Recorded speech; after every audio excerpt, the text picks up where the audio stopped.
Terminal ও rail স্টেশনে। এ নিয়ে আরও জানাতে বগুড়ার সান্তাহার জংশন থেকে যুক্ত হয়েছেন মাজেদুর রহমান। মাজেদ, ট্রেনে যাত্রীদের ভিড় কেমন দেখছেন? যাত্রীদের কোনো ভোগান্তি পোহাতে হচ্ছে কিনা জানাবেন।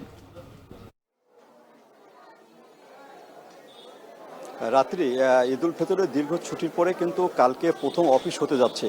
আর এই প্রথম অফিস যেন সবাই করতে পারে এই জন্যই কিন্তু ঘরে ফেরা মানুষগুলো আবার কর্মস্থলে ছুটতে শুরু করেছেন।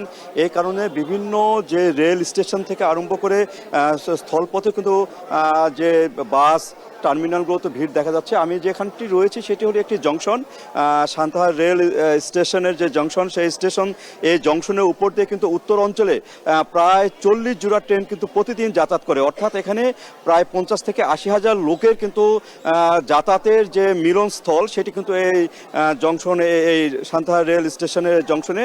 আর এই জংশনে কিন্তু এখন পর্যন্ত যে মানুষগুলো দেখা যাচ্ছে তারা কিন্তু সবাই ট্রেনের জন্য অপেক্ষা করছেন, কেউ যাচ্ছেন কেউ আসছেন।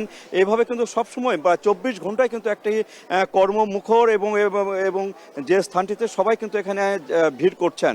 আর এখন পর্যন্ত যে ট্রেনের যে শিডিউল বিপর্যয় এটি কিন্তু দেখা যায়নি এবং ঠিক মতনই ট্রেন আসছে এবং ট্রেন যাচ্ছে।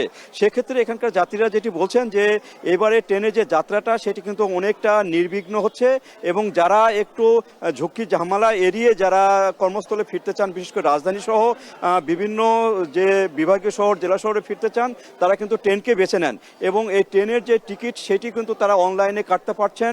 এখানে কোনো কালোবাজারেও কিন্তু খুব একটা সুযোগ নাই। আর এখানে যে নিরাপত্তা ব্যবস্থা সেটি কিন্তু নিরাপত্তা ব্যবস্থাটা কিন্তু এখানকার জিআরপি পুলিশ সেটি কিন্তু সার্বক্ষণিক তদারকি রাখছেন এবং ট্রেনের ছাদে যে যাত্রী সে যাত্রীও যেন বেশি এখানে ট্রেনের ছাদে যেন না থাকে সেই ক্ষেত্রে কিন্তু তারা দেখছেন এবং অনেক যাত্রীকে নামিয়ে কিন্তু বগির ভিতর রাখছেন। তো এইভাবে কিন্তু চলাচল চলছে এবং এই ট্রেনে চলাচলের ক্ষেত্রে এখানে সব ধরনের যে প্রস্তুতি সবগুলো প্রস্তুতি রাখা হয়েছে।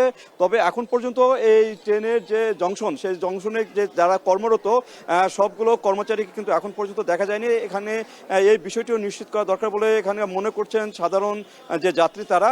আর সব মিলে যেটি বলা যায় যে ঘরে কর্মস্থলে ফেরা মানুষগুলো এইবারে যে ঈদ যাত্রা সেটি কিন্তু নির্বিঘ্ন করতে পারছেন রাত্রি। তো এই ছিল আমার কাছে বগুড়ার সান্তাহার রেলের জংশন থেকে সর্বশেষ যাত্রীদের যাতায়াত ব্যবস্থা নিয়ে।